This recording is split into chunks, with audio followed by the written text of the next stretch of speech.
जय हिंद। मैं Rakhi ma'am, achiever coaching classes, Shastri Nagar, Jammu से। आज हम नवंबर के करंट अफेयर करेंगे। हमारे 2-3 दिन हो गए हैं, वो साथ में ही रहेंगे, ठीक है। वन लाइनर हम सैटरडे को, वन लाइनर सारे नवंबर का करेंगे। फर्स्ट क्वेश्चन देखिए, दूसरी बार भारत की वुमेन हॉकी टीम जो है इसने एशियन चैंपियनशिप जीत ली है। 2016 में, इससे पहले 2016 में सिंगापुर में चैंपियनशिप जीती थी और इंडिया ने बीट किया है जापान को। जापान जो है पहले 2 बार एशियन चैंपियनशिप जीत चुका है। जापान एशिया का पार्ट है। लार्जेस्ट कॉन्टिनेंट भी एशिया है और इंडिया ने बीट किया है जापान को। और क्या जीता? Women Asian champion trophy hockey title. और सेकेंड यहाँ पे देखिए, दूसरा क्वेश्चन आता है, एक स्टेडियम का नाम याद रखना है। सिमिलर ये क्वेश्चन आ सकता है तेरे वाले उस एग्जाम में, क्योंकि स्टेडियम जो होते हैं ना वो मोस्टली एग्जाम में आते हैं। जब यहाँ देखिए स्टेडियम का नाम देखिए, Jaipal Singh Munda astroturf hockey stadium in Marang Gomke Ranchi. ये स्टेडियम रांची में है, हॉकी का ये स्टेडियम रांची में है। ज्यादातर हॉकी के जो स्टेडियम है ना, कलिंगा स्टेडियम, बिरसा मुंडा स्टेडियम, ठीक है। स्टेडियम भी याद रखिएगा, इस तरह के स्टेडियम भी एग्जाम में आते हैं। सेकंड ब्रॉन्ज मेडल जो जीता है वो चाइना ने जीता है। चाइना ने साउथ कोरिया को हराया है। जयपाल सिंह मुंडा, ये इंडियन प्लेयर है, सिनेमा टेटे, इनको player of the tournament award दिया है। सविता पुनिया कैप्टन है और वो क्या है? गोलकीपर नहीं, जो पीछे बचाते हैं, नहीं, गोलकीपर थोड़ी बोलते हैं उसको, मेरे दिमाग से क्या मतलब? गोलकीपर ही होते हैं, गोलकीपर ही होते हैं भाई। गोलकीपर सविता पुनिया भी है और साथ में वो क्या है? Captain of Indian hockey team. Youngest hockey captain जो है रानी रामपाल है और रानी रामपाल रिटायर्ड हो चुकी है। टोक्यो ओलंपिक्स में, इसकी याद रखिएगा, टोक्यो ओलंपिक्स जो है उसमें कैप्टन जो थी रानी रामपाल थी। थोड़ा हॉकी पे देखते हैं, मेंस हॉकी पे भी जाते हैं और वुमेन हॉकी पे भी आते हैं। आने सर से मार्क करेगा। टोक्यो ओलंपिक्स जो है रानी रामपाल कैप्टन थी, रानी रामपाल। ये यंगेस्ट प्लेयर है हॉकी की, रानी रामपाल, ठीक है। और रानी रामपाल के नाम पे स्टेडियम, ये पहली क्रिकेट प्लेयर है, एथलीट है जिसके नाम पे एक स्टेडियम का नाम रखा गया है। या इस तरह भी क्वेश्चन आता है, नेम द प्लेयर, और कि उसके नाम पे एक स्टेडियम का नाम रखा गया है। कौन है? रानी रामपाल। ये भी रानी रामपाल के नाम पे स्टेडियम का भी नाम है। यंगेस्ट प्लेयर है रानी रामपाल और अब रिटायरमेंट ले लिया है। अब कौन है करंट कैप्टन? सविता पुनिया। कौन है? सविता पुनिया, याद रखिएगा, सविता पुनिया जो है करंट है और गोलकीपर भी है। ये विकेट कीपर नहीं है, गोलकीपर है, क्योंकि आजकल मैचेस चल रहे हैं। और हॉकी का जादूगर सोनिया किसको कहते हैं? विज़र्ड ऑफ हॉकी, ये कहते हैं मेजर ध्यान, ठीक है, मेजर ध्यानचंद। तो और हॉकी के ये तो क्या थे? और आप याद रखिएगा, टोक्यो ओलंपिक्स में वुमेन ने कोई भी मेडल नहीं जीता, 4th पोजीशन पे रहा। बट हॉकी में टोक्यो ओलंपिक मेंस ने मेडल जीता था। इंडिया ने 7 medal plus hockey 8 medal total जीते थे। और तो ओलंपिक्स में भारत का इतिहास देखिए, हॉकी का मेंस का मेडल, भारत ने यहाँ तक 12 मेडल जीते, जिसमें 8 गोल्ड, 1 सिल्वर, 3 ब्रॉन्ज। ये भारत का, और अभी तक हमने अपने भारत को नेशनल हॉकी को नेशनल गेम का दर्जा ही नहीं दिया। गवर्नमेंट पता नहीं क्या सोच रही है कि हॉकी जो है, हॉकी भारत में 64 कलाएं जिनको स्किल्स बोला जाता था, वो उनमें गेम्स भी होती थी, इंडोर गेम्स भी आती थी, आउटडोर गेम्स भी आती थी, एक्टिविटीज भी आती थी, स्किल सीखना, क्रिएटिविटी, ये सारा कुछ 64 स्किल्स में आता, जिसको 64 कलाएं बोली जाती थी। ये आज का नहीं, स्किल डेवलपमेंट, अब हम बोलते स्किल डेवलपमेंट मिनिस्ट्री भी है। वर्ल्ड में स्किल डेवलपमेंट में भारत को लास्ट रैंकिंग में रखा जाता, जबकि भारत ने ही ये सारी चीजें शुरू की। 64 कलाएं भारत में सिखाई जाती थी, इंडोर और आउटडोर मिला के, ठीक है। और यहाँ पे देखो भारत, अभी तक हमारे देश में हॉकी जो है डे जूनियर नेशनल गेम ही नहीं है, जबकि पाकिस्तान की नेशनल गेम कौन सी है? हॉकी है। पाकिस्तान की इसलिए है, दोनों जब पार्टीशन हुई थी, पाकिस्तान नाम का एक देश भी नहीं था, तो एक देश था भारत, वहां पे एक गेम खेली जाती थी, वो कौन सी थी? हॉकी, ठीक है। उसमें भारत जब हॉकी में ओलंपिक्स भारत ने पार्टिसिपेट किया था 1900 में, ठीक है। नॉर्मन पीचर नाम के एक व्यक्ति, नॉर्मन पीचर ब्रिटिशर था, नॉर्मन पीचर, यहाँ रखिएगा। और इसने 2 मेडल्स जीते थे, एथलीट था, दोनों ही सिल्वर मेडल जीते थे, और first person to participate in Olympics from British India. तब भारत को ब्रिटिश इंडिया के नाम से जाना जाता था। ओरिजिनल इंडिया, जब एंशिएंट इंडिया था, ओरिजिनल था। फिर जब इन्वेडर्स आए तब उनको क्या बनाया गया? मुगल क्या है? Medieval India. और जब थर्ड ये लोग आए भारत में रूल किया, तो ब्रिटिश इंडिया के नाम से भारत जाना।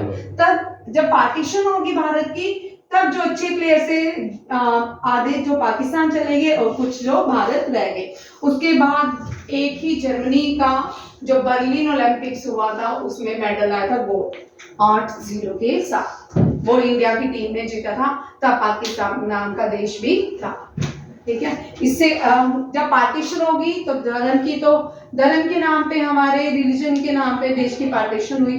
हिंदू एक तरफ रह गए, मुस्लिम एक कंट्री में चले गए, और जो बचे उनके साथ टीम, दोनों तरफ की टीम, जो उस तरफ की टीम और भारत की भी टीम, दोनों बर्लिन ओलंपिक्स खेलने गई, और जिसमें भारत ने 8 गोल्ड किए थे, याद रखिएगा। ये भी हो गया, ये पहला भारत जो पहला चैंपियनशिप जीती थी एशियन, वो सिंगापुर में 2016 जीती थी। और जापान जो है, इसने दूसरी बार 2013 और 21 में जीता। तो इंडिया, ये इंपॉर्टेंट क्वेश्चन बन सकता है, ठीक है। सलीमा टेटे जो है, ये tournament of the player hockey championship में रही। जयपाल सिंह जो मुंडा हॉकी स्टेडियम है, यहाँ पे फाइनल खेला गया। और चाइना ने ब्रॉन्ज मेडल जीता साउथ कोरिया को हरा के। जापान की जो नेशनल गेम है ना, वो हॉकी नहीं है, सुमो है। क्या है? सुमो। और इंडिया की मेजर ध्यानचंद जो थे, अभी तक इनको पहले इंडिया में स्पोर्ट्स जो नाम था, उनका राजीव गांधी खेल रत्न अवार्ड से जाना जाता था। अभी 2021 कोविड के time he government of India ने ये डिसीजन लिया, स्पोर्ट डे को क्या मनाया जाता है? मेजर ध्यानचंद डे, ठीक है। क्योंकि उस दिन 29 अगस्त को मेजर ध्यानचंद का बर्थ एनिवर्सरी होती है। मेजर ध्यानचंद को मैजिशियन भी कहा जाता है, विजर्स ऑफ हॉकी भी कहा जाता है, ठीक है, ये याद रखिएगा। मार्क्स वेस्टेपन फार्मूला 1 के प्लेयर हैं, इन्होंने ब्राजीलियन ग्रैंड प्रिक्स भी जीत लिया है। तीसरी बार लगातार चैंपियन रहे हैं मार्क्स वेस्टेपन, ठीक है। दीपिका कुमारी भारत की फॉर्मर टॉप 1 आर्चरी की प्लेयर है। नेशनल गेम्स में 2 गोल्ड ले आई हैं, कितनी, और 1 सिल्वर जीती है। नेशनल गेम चल रही है, गोवा में चल रही है। Indian junior main hockey team जो है, अभी सुल्तान जोहर कप हुआ है। सुल्तान जोहर कप मलेशिया के जोहर में हो रहा है, ठीक है। ये कौन जीता है? इंडियन हॉकी जूनियर ने ब्रॉन्ज मेडल जीता है। सारे न्यूयॉर्क सिटी में पहली बार नेशनल गटका चैंपियनशिप हुई है। हमने इंडिया की जो नेशनल गेम्स नहीं है, दूसरी कौन सी है? हाँ, एक और गेम्स होती है ना, यूनिवर्सिटी में भी होती है, स्कूल्स में भी होती है, खेलो इंडिया में गटका को भी हमने एडिशन किया है। 2022 में इसको ऐड किया था गटका को। गटका जो है, ये सिख फेडरेशन ने यूएसए में इस गेम को ऑर्गेनाइज किया, गटका फेडरेशन बाय यूएसए, ठीक है, by Gatka federation USA by Sikh federation ने किया है। न्यूयॉर्क सिटी में पहली जीते, न्यूयॉर्क सिटी में first US national Gatka championship. ये भारत की बहुत पुरानी चीजें हैं, प्ले गेम्स हैं, जो क्या है, अब दुनिया के नजर में आ रही हैं, ठीक है। गटका हो गया, साउथ इंडिया का मार्शल एक आर्ट है। आपने साउथ इंडिया की मूवीज देखी होंगी, जो मार्शल आर्ट है ना वो साउथ इंडिया से ही गया था चाइना में। चाइना से फिर वर्ल्ड में धीरे धीरे मार्शल आर्ट बड़ा फेमस हो गया था। चिली बड़ी जल्दी आगे नहीं हो गई, कुछ रह तो नहीं गया? ठीक है।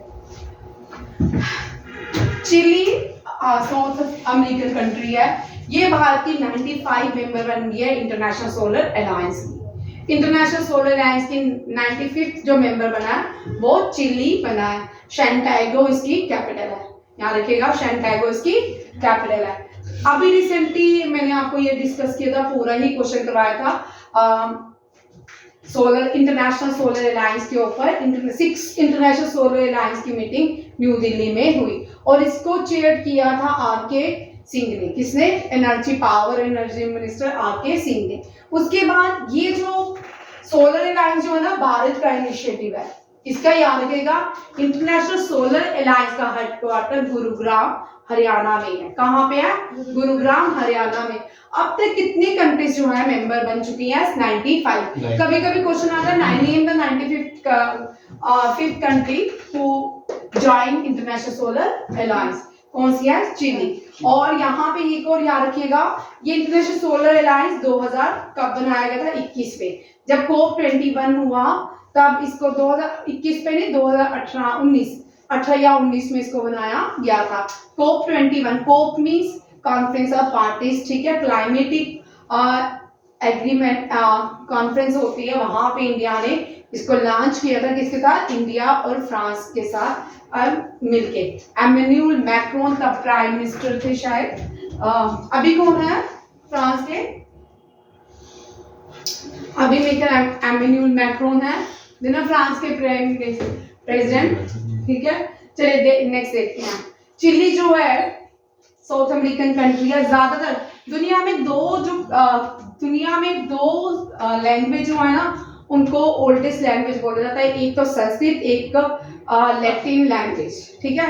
लैटिन जो है ओल्डेस्ट मानी जाती है। यूरोप में जितनी भी लैंग्वेजेस मानी जाती है उनकी मदर है वो संस्कृत मानी जाती है। और लैटिन जो है ये साउथ अमेरिकन लैंग्वेजेस हैं और ये भी दुनिया की बहुत पुरानी लैंग्वेज मानी जाती है। स्पेनिश, साउथ अमेरिका में ज्यादातर लोग स्पेनिश बोलते हैं, याद रखिएगा। चिली जो है ये साउथ वेस्टर्न साइड है, साउथ अमेरिका में पड़ता है।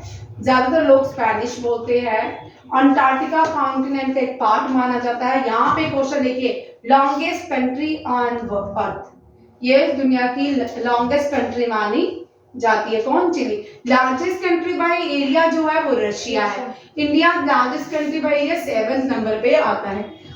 अटैकामा डेजर्ट चिली में है। ये कभी कभी क्वेश्चन आता है, अटैकामा डेजर्ट लाइज इन चिली, ठीक है। ये डाइएस्ट प्लेस ऑन द अर्थ। और डेथ वैली किसको बोलते हैं? कैलिफोर्निया। डेथ वैली कैलिफोर्निया को। और driest place on earth Atacama desert माना जाता है।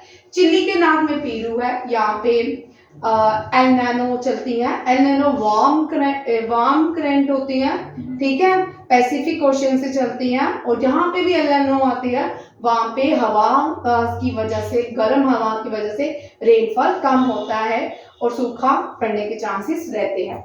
चिली जो है पेरू के नॉर्थ में है, बोलिविया नॉर्थ ईस्ट में है, अर्जेंटीना ईस्ट में है। And drag passages is for south side. Chile largest producer है कॉपर का और एंडीज माउंटेन जो है ईस्टर्न बॉर्डर में इसके लाए करते हैं। ये सारे क्वेश्चन इंपॉर्टेंट है, बड़ी बार आते हैं एग्जाम में कभी कभी, ठीक है। ज्यादातर लार्जेस्ट प्रोड्यूसर कॉपर कौन है? South American country Chile. Red, green, orange chilli नहीं है। प्राइम मिनिस्टर ने 3 बुक्स को रिलीज किया है जिनको लिखा है रामभद्राचार्य महाराज ने। रामभद्राचार्य महाराज एक सेंट हैं जिन्होंने ये 3 बुक्स लिखी है। एक लिया फन्नी अष्टध्यायी भाषा, रामचंद्र चित्रम एंड रासलीला लॉर्ड श्री कृष्णा। ये तीनों बुक्स किसने लिखी है? रामचंद्र भद्रा महाराज ने। और इनको रिलीज किसने किया? प्राइम मिनिस्टर ऑफ इंडिया ने, ठीक है। 14 national tribal youth exchange program जो है नेहरू युवा केंद्र ने लॉन्च, ये ऑर्गेनाइज किया था, करना है। ये फेब में होगा। कब होगा? फेब। महाराष्ट्र, गोवा, मुंबई 21 ये तीनों जगहों में इसको ऑर्गेनाइज किया जाएगा। और मुंबई में वहाँ पे sport complex international hostel Mumbai university में इसको लॉन्च किया जाएगा। ट्राइबल मिनिस्टर कौन सा? अर्जुन मुंडा। ट्राइबल जो कम्युनिटी है झारखंड, छत्तीसगढ़, मध्य प्रदेश, नॉर्थ ईस्ट वाले एरिया जो है वो क्या करते हैं? ट्राइबल कम्युनिटी कहलाते हैं। JNK में गुज्जर बकरवाल जो है ट्राइबल कम्युनिटी कहलाते हैं। और 60 लॉन्ग जो इस तरफ है हिमाचल में भी ट्राइबल कम्युनिटीज आती हैं। और बिहार की भी ट्राइबल कम्युनिटी है, उत्तर प्रदेश की भी ट्राइबल कम्युनिटीज है। ये सारी ट्राइबल कम्युनिटीज पूछी जाती हैं। जो सबसे बड़ी ट्राइबल कम्युनिटी है वो गोंड है, याद रखिएगा, इंडिया में। नेक्स्ट देखिए, इंडिया ने पार्टिसिपेट किया world travel market event. World travel market एक इवेंट चल रहा है लंदन में, जिसमें भारत ने अपने आप को प्रेजेंट किया है अभी अपने आर्टिकल्स के साथ। और उसका थीम क्या रखा है? Incredible India, visit India year 2023। अब हम देख रहे हैं भारत में बहुत सारे चेंजिंग्स आई। आफ्टर कोविड भारत जो है स्ट्रांग हुआ है। जितनी दुनिया की इकोनॉमिक कंडीशन नीचे आ रही है, भारत के ऊपर की तरफ जा रही है। यहाँ पे इसका इनक्रेडिबल इंडिया इसका थीम याद रखिएगा। फाइनेंस मिनिस्टर है निर्मला सीतारमन। इन्होंने 12 GST सेवा केंद्र का उद्घाटन किया है। कहाँ पे? वापी, गुजरात में। वापी गुजरात में 12 GST का कहाँ पे उद्घाटन किया है? निर्मला सीतारमन ने। ये फर्स्ट फाइनेंस मिनिस्टर है भारत की, याद रखिएगा। और पहली फीमेल फाइनेंस मिनिस्टर है भारत की। फर्स्ट फाइनेंस मिनिस्टर नहीं, पहली फीमेल फाइनेंस। और इसी की तरह ये पहली भारत की डिफेंस मिनिस्टर भी है, वुमेन डिफेंस मिनिस्टर भी है। और इसमें कंपेनिंग को लॉन्च किया गया था। उस कंपेनिंग का नाम है मेरा बिल मेरा अधिकार। क्या है? मेरा बिल मेरा अधिकार। इस क्वेश्चन में बाद में डिस्कस करेंगे। टेलर ने टॉप किया है। मेरा बिल मेरा अधिकार स्कीम में 10 लाख का 6 कस्टमर्स को चेक दिया गया है 10 लाख जीतने पे, ताकि ये और ज़्यादा इनकरेज करे, ट्रेड को आगे ले जाए, भारत को और नई पहचान दिलवाए। इसलिए इस तरह की स्कीम्स को लॉन्च किया गया है। ज़्यादातर ये जो लोग हैं गुजराती हैं। कौन है? गुजराती। वापी गुजरात में 12 GST सेवा केंद्र का उद्घाटन किया गया। स्वच्छ टॉक वेबिनार सीरीज चल रही है। ये 7th एडिशन है, जिसमें क्या है? हेल्थ की और सैनिटेशन सेक्टर की तरफ इम्पोर्टेंस दी गई है। अब क्या होता है, दिवाली आती है या कोई भी फेस्टिवल्स चलते हैं भारत में, तो लोग बहुत सारी गंदगी मचा देते हैं। इसके लिए अवेयरनेस प्रोग्राम किए गए हैं ताकि देश को स्वच्छ भारत रखा जाए। ठीक है, ये कंपेनिंग जो है मिनिस्टर ऑफ हाउसिंग अफेयर ने लॉन्च की है। कब? स्वच्छ दिवाली सुबह, Diwali campaigning, collective responsibility of celebrating eco friendly Diwali, local product खरीदे और अनयूज आइटम को RR सेंटर तक डोनेट ट्रीट ऑल थिंग्स। ये अच्छे इनिशिएटिव है, ये कोई बुरे नहीं है। और यहाँ पे स्वच्छ टॉक वेबिनार सेमिनार का आपको थीम याद रखना है, health and wellness in sanitation and waste management sector. Second आता है चेयर, तो बहुत सारे लोगों ने किया, बट मैंने 2 लोगों के नाम लिखे, मनोज जोशी एंड रूपा मिश्रा। ठीक है, ये तो इम्पोर्टेंट है। थीम इसका इम्पोर्टेंट है, एडिशन कौन सा है और इसका एम क्या है वो आप सबको पता है। और स्वच्छ टॉक वेबिनार सीरीज जो है ये थीम यार health and wellness in sanitation waste management. ये है legal literacy and legal awareness program. Legal literacy and legal awareness program दृष्टि के अंदर एक स्कीम है, दिशा स्कीम, उसके अंदर लॉन्च की गई थी। इसके अंदर ये इसलिए लॉन्च किया गया था ताकि लोगों को आर्टिकल 39A 19 एंड 21 जो है वो उनको बेनिफिट प्रोवाइड किया जाए। अब देखो इसमें क्या है, इस डिपार्टमेंट में 6 लाख लोगों को अब क्या हुआ, legal literacy legal awareness program में डिपार्टमेंट ऑफ जस्टिस 6 लाख लोगों को जस्टिस मिल चुका है। 14 इंप्लीमेंट एजेंसीज के अंदर दिशा स्कीम के अंदर काम कर रही है। ठीक है, और इसका Disha stand for designing innovative solution of holistic access to justice. Disha याद रखिएगा 2021 से 2026 तक काम करेगा। फेज 1 जो है 2026 तक चलेगा। सेकेंड फेज अगर बेनिफिट्स होते हैं तो सेकेंड फेज को भी लॉन्च किया जाएगा। और इसको लॉन्च किया है, इसका एम क्या है? एम क्या है? जस्टिस प्रोवाइड करना, integrated and assistive solution, access to justice at pan India level. और उसके बाद ये प्रेम्बल, यहाँ पे इंपॉर्टेंट दिशा में कौन से आर्टिकल की बात की गई है? वो आर्टिकल है जो लाइफ जो हमारी लाइफ के बारे में हमें लीगल एड प्रोवाइड करने के लिए दिए जाते हैं। वो कौन से article? 39A, 14 and 21। 39A and 14 and 21 articles देखिए क्या होते हैं। आर्टिकल 39A इम्पोज करता है, स्टेट को ऑब्लिगेट करता है क्या? कि अगर जिसके पास पैसे नहीं है, ठीक है, उसको लीगल एड प्रोवाइड की जाए। हम लीगल एड प्रोवाइड उन लोगों को करते हैं जिनके पास कोई सोर्स ऑफ इनकम नहीं आता, या कोई अदर सोर्सेज नहीं होता, लॉयर हायर कर नहीं सकता, तो state is obligate to such person under article 39A। ठीक है, legal aid is defined as such legal aid as may be provided by the state under our Legal Services Authority Act 1987 or any other law for the time being in force। अब next आता है article 19 में ऐसी speech and expression जिसको करने की जरूरत नहीं है। आर्टिकल 14 देखते हैं। स्टेट किसी को भी डिनाई नहीं कर सकता, किसके लिए? Equality before the law, all are equal in the eyes of law. Law के आगे, कानून के आगे हर एक इक्वल है, आप उसको डिनाई नहीं कर सकते। आर्टिकल 14 ये कहता है।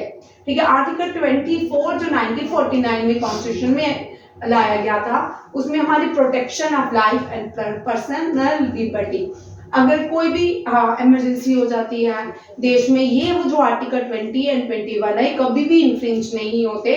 ये आपको गवर्नमेंट को, स्टेट को और कानून को आपको ये आर्टिकल प्रोवाइड करना पड़ता है। बट अगर आपको कोई ऐसा काम है तो लॉ आपको पनिशमेंट भी दे सकता है। आगे एक्सेप्ट लिखा है, बट मैंने बोला except according to procedure establish by law. अगर लॉ ने आपके लिए कोई प्रोसीजर रखा है, अगर आपने कोई क्राइम किया है तो वो आपको इम्प्लीकेबल होगा। बट इसके अलावा प्रोटेक्शन आपको लाइफ और प्रॉपर्टी को दी जाएगी आपकी, जब आर्टिकल 21 इन्फ्रिंज इमरजेंसी में ये एक आर्टिकल है, कभी भी वायलेट नहीं होता है। बाकी सारे आर्टिकल जो है खत्म हो जाते हैं, उनकी कोई भी मान्यता नहीं रहती। फंडामेंटल राइट्स की कोई भी, सिर्फ आर्टिकल 20 एंड 21 हमेशा रहता है, हमेशा। राइट टू इस आर्टिकल जो 12 से लेके 35 तक चलते हैं। पहले आर्टिकल 7 जो था वो इसमें राइट टू लीगल प्रॉपर्टी, वो राइट टू प्रॉपर्टी वो इसमें एडिशन था, फंडामेंटल राइट्स में था। जब अमेंडमेंट की गई तब उसको इससे बाहर किया गया, उसको लीगल राइट बनाया गया, क्योंकि हर कोई क्लेम करता है राइट टू प्रॉपर्टी मेरी है। तो गवर्नमेंट ने देखा इस तरह से जो अमेंडमेंट्स की गई उसमें कि इसको बाहर निकाले। स्टार्टिंग में जब फंडामेंटल राइट्स बनाए गए 7 फंडामेंटल राइट्स से, बाद में इसको अमेंडमेंट के थ्रू बाहर कर दिया गया। नेक्स्ट देखिए, national institute of public corporation and child development. ये एक अवेयरनेस प्रोग्राम है, न्यू दिल्ली में लॉन्च किया गया है। और इसकी ये जो है ये अभी चलेगा, और इसको Anganwadi preschool children for functioning of Anganwadi services scheme Uttar Pradesh में इसका काम किया जाएगा, जिसमें 120 लोग पार्टिसिपेट करेंगे इस प्रोग्राम को अटेंड करने के लिए। ये दोनों ही करंट अफेयर है, मैंने इसको भी नीचे लिखा है। दूसरा भी NIPCCD stand for national institute of public corporation and child development. एक state level master training provide कर रहा है, किसके लिए? पोषण भी, ये पढ़ाई, पोषण भी पढ़ाई भी, पोषण और पढ़ाई, न्यूट्रिशन और स्टडी दोनों एक साथ प्रोवाइड किया जाएगा बच्चों को, जो क्या होंगे BPL होते हैं या जिनको एजुकेशन नहीं पहुंचती, उन लोगों के लिए ये बेनिफिट्स गवर्नमेंट ऑफ इंडिया ने अप्रूवल किया है। रिसेंटली भारत के प्राइम मिनिस्टर जो है वो भूटान में किंग है, मोनार्की है, ठीक है, और इंडिया में डेमोक्रेसी है। जगमी केशर नामग्याल वांगचुक इनका नाम है, कभी कभी आ जाते हैं ये क्वेश्चन, ठीक है। भूटान, ये भारत में प्राइम मिनिस्टर से मिलने हैं, अभी ट्रेड कॉपरेशन देखते हैं किस किस के लिए क्या क्या काम करते हैं, ठीक है। भूटान की कैपिटल थिम्पू है, नगर ट्राम इसकी करेंसी है। नेपाल, ये कैसा देश है, ये भी भारत का पहले हिस्सा था। ये इंडियन सब कॉन्टिनेंट, जो इंडियन सब कॉन्टिनेंट कहलाते देश हैं, इसका मतलब होता है ये भारत का पार्ट है। भूटान, अफगानिस्तान, श्रीलंका, म्यांमार, ऊपर नेपाल, ये बांग्लादेश, ये सारे भारत के ही हिस्सा थे। इनको इंडियन सब कॉन्टिनेंट के नाम से जाना जाता है, ठीक है। भूटान के बारे में अब यहाँ पे एक इम्पोर्टेंट एनडीए 2024, सीडीएस 2024 और अग्निवीर 2024 से ये बड़ा इंपॉर्टेंट क्वेश्चन है एफकेट के लिए भी। कौन से 4 भारत की स्टेट्स हैं जो भूटान के साथ अपने बॉर्डर शेयर करते हैं? Assam, Arunachal Pradesh, Sikkim and West Bengal. ये क्वेश्चन आते हैं भाई हर रोहिणी एफकेट में या कोई भी डिफेंस का एग्जाम होता है, 3 साल बाद रिपीट होते हैं। अगर 3 साल से नहीं आ रहे, हमेशा 3 साल बाद आपको ये क्वेश्चन रिपीट होंगे, ठीक है। Assam, Arunachal Pradesh, Sikkim and West Bengal. Indo Bhutan border extend कितना है? 699 किलोमीटर।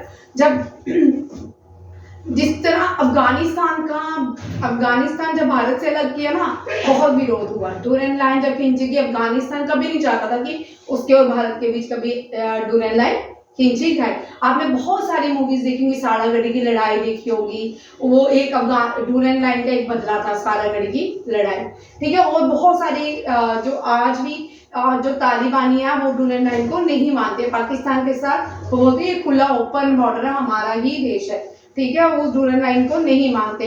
पाकिस्तान और अफगानिस्तान के बीच के बॉर्डर को डूरेन लाइन कहा जाता है। इंडिया और अफगानिस्तान के बीच भी बॉर्डर को डूरेन लाइन ही कहा जाता है। इसी तरह भूटान के साथ भी इंडिया के एक एग्रीमेंट हुआ, उस एग्रीमेंट को सिंचुला ट्रीटी के नाम से जाना जाता है, जो 11 नवंबर 1865 में हुआ था। अब इसको कितने साल होने वाले हैं? ये ठीक है 11th आने वाला है, तो इसलिए इसको सोच लो कि ये पहले भारत का पार्ट था और ये सारी हिमालय रीजन है। ये सारे क्या है? Himalayan reason. अफगानिस्तान के साथ जो माउंटेन है वो हिंदू कुश माउंटेन कहलाते हैं, ठीक है। और आगे चल जाओ उज्बेकिस्तान, पामीर नॉट जो है, Pamir not roof of the world कहलाता है। वो उज्बेकिस्तान से सीधा एक श्रृंखलाएं आती है, एक ही रेंज पे वो आगे पाकिस्तान से आगे, अफगानिस्तान से आगे हिमालय को जुड़ते हैं। पामीर बहुत सुंदर है, देख सकते हो, ठीक है। रूफ ऑफ द वर्ल्ड कहा जाता है। आज भी वहाँ वैसी ही लाइफ जीते हैं जैसे सदियों पुरानी लाइफ जीते थे। आज भी अगर आप 1947 के पहले वाला सीन उमरकोट जो है ना पाकिस्तान में, तो उमरकोट जो है, अगर आप भी आज उमरकोट को देखो ना, वही 1947 वाला उमरकोट है। वहाँ पे हिंदू राजपूत बहुत सारे रहते हैं और आज भी वो वैसा ही है जैसा वो छोड़ के पार्टीशन के टाइम पे ना, वैसे ही कोई वहाँ पे डेवलपमेंट नहीं है हमारी तरह। हमारे और उनमें बहुत अंतर है। जितने भी अगर आप पीओके में चले जाओ ना, वहाँ पे और भारतीय लोगों में जमीन आसमान का अंतर। अगर आप भारत के लास्ट पीओके पुंछ सेक्टर में भी जाते हो ना, वहाँ के लोगों और उनमें जमीन आसमान का अंतर है, रहन सहन, खाने। क्योंकि हम वहाँ भारत में एजुकेशन ज़्यादा है, जहाँ पे एजुकेशन होगी वहाँ पे ज़्यादा डेवलपमेंट होगी। और किसी भी देश पर ड्यूम करना हो, सबसे पहले उनके एजुकेशन सिस्टम को खत्म कर दो। जब ब्रिटिशर भारत में आए, सबसे पहले उन्होंने जितने भी गुरुकुल्स थे ना, सबसे पहले उन्होंने वो बंद किए ताकि इंडिया के लोग एजुकेशन नहीं प्रोवाइड करें। जो मुझे समझ आता है कि जब गुरुकुल्स होते थे, जहाँ पे जब बच्चे जो होते थे सुबह मॉर्निंग में, जो पुअर फैमिलीज होते थे वो अपने पेरेंट्स की हेल्प करते, उनके लिए हर टाइम स्कूल खुला ही रहता था। वो कभी भी स्कूल जा सकते थे, इवनिंग में, नाइट में, दोपहर में जाते थे, कभी भी अपनी शिक्षा ग्रहण कर सकते थे। बट ब्रिटिशर्स ने देखा यहाँ तक, उनको लगता था हमें हमारे यहाँ कोई सिस्टम ही नहीं है। उनको लगा कि यहाँ तो कोई सिस्टम ही, ऐसा एक टाइमिंग, उनके स्कूल के लिए एक पर्टिकुलर टाइमिंग हो गया, शिक्षा का तो कोई टाइमिंग नहीं होता। मतलब उन्होंने भारत की शिक्षा को, पूरी दुनिया को एक शिक्षा का टाइमिंग कर दिया और उस टाइमिंग में बच्चों ने स्कूल जो नहीं आ सकता था और उसने शिक्षा उसको नहीं मिल सकती थी, और इससे क्या हुआ, इलिटरेसी बढ़ती गई। ऐसे क्या था, अगर कोई फार्मर का बेटा है जो सुबह खेत काम करता था तो वो शाम को जाके गुरुकुल में अपनी शिक्षा प्राप्त कर सकता था। बट उन्होंने क्या किया, वो सारे सिस्टम खत्म होते गए, कुछ लोगों ने विरोध किया बट उनको नहीं सुना गया, और इस तरह इंग्लिश मिशनरीज जो है भारत में इंग्लिश क्रिश्चियन सक्सेसफुल हो गए, इंग्लिश मिशनरी जो है। जबकि भारत संस्कृत जो है जननी है सारी लैंग्वेज की, मदर है, सारी मदर टंग मानी जाती है संस्कृत सारी लैंग्वेज की। अब यहाँ पे देखो Indo Pakistan border extend 699 kilometre में हुआ, और एक ट्रीटी हुई सिंचुला। भूटान और इंडिया में ट्रीटी है, ये भी बड़ी इंपॉर्टेंट फ्रेंडशिप ट्रीटी है कि भारत अभी इंडिया चाइना में 2016 में डोकलाम हुआ, ठीक है। इंडिया चाइना इंडिया के कुछ हिस्से को कवर करना चाहता है, वो ट्राई जंक्शन उसको कहते हैं, सिलीगुड़ी के पास आता है।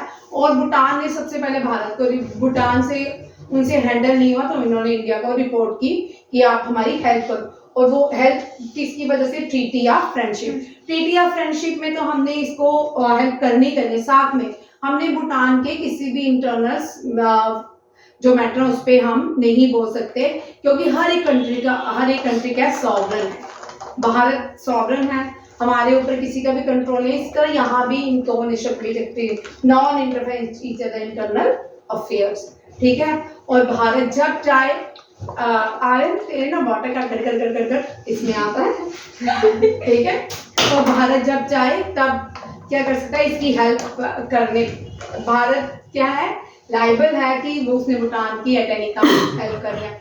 तो डोकलाम जब हुआ तो डोकलाम में भारत ने भूटान की हेल्प की ट्राई जंक्शन में। अब नेक्स्ट देखिए, एक उदाहरण ऑफ नहीं करना, पॉज।